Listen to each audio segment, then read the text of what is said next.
तर तिला 98% वरती 4 ब्लॉकेज होते। तर बुकावार सरांनी तिला ऑपरेशन सांगितलं होतं, पण तिने ऑपरेशन केलेलं नाही। तर डॉक्टरांनी तिला 1.5 लाख रुपये खर्च सांगितला होता।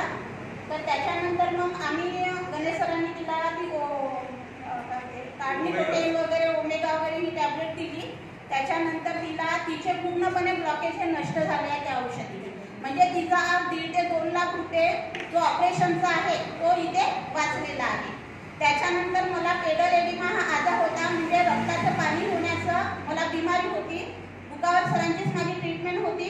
तर गोळ्या खायची, टॅबलेट घ्यायची, तोपर्यंत मला आराम व्हायचा आणि टॅबलेट जशा माझ्या बंद झाल्या तर पूर्ण माझ्या बॉडीवरती स्वेलिंग यायची। पण जेव्हापासून मी औषधी घेतली धन्वंतरीची, त्याच्यानंतर मी 3.5-4 वर्ष झाले मला मी अजूनपर्यंत दवाखाना बघितलेला नाही। आणि माझ्या मिस्टरांना ॲसिडिटीचा प्रॉब्लेम होता त्यांना। तर डॉक्टरांनी ते नेहमी म्हणजे ॲलोपॅथिकच्या टॅबलेट खायचे, तर त्यांना काय म्हणते आतड्यांचा प्रॉब्लेम झाला, कोलायटिस म्हणून आजार झाला। त्याच्यानंतर त्यांनी नागपूरपर्यंत वगैरे जाऊन आले, पण त्यांना काही रिझल्ट मिळालेला नाही, तात्पुरता रिझल्ट मिळाला। तर डॉक्टरांनी सांगितलं जर हा आजार तुमचा जास्त झाला तर तुमचं कन्वर्ट होऊ शकते कॅन्सरमध्ये। इथली औषधी घेतल्यानंतर 2 महिने घेतली, त्यांनी बंद केली।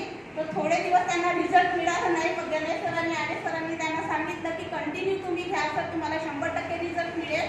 तर आता त्यांना तो आजार त्यांचा मुळातूनच नष्ट झालेला आहे। म्हणजे आज इथे कसं आहे, या औषधी आम्ही घेतल्यामुळे आज आमचा जो महिन्याचा 10-10, 12-12 हजार रुपये जो दवाखान्याला जायचा तो आमच्या त्या पैशाची आज बचत होता। एवढा रिझल्ट या औषधीमध्ये आहे।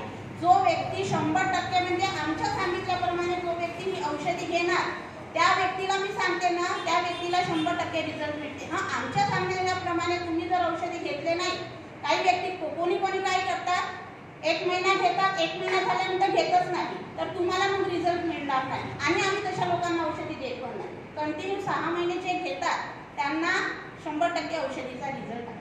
धन्यवाद।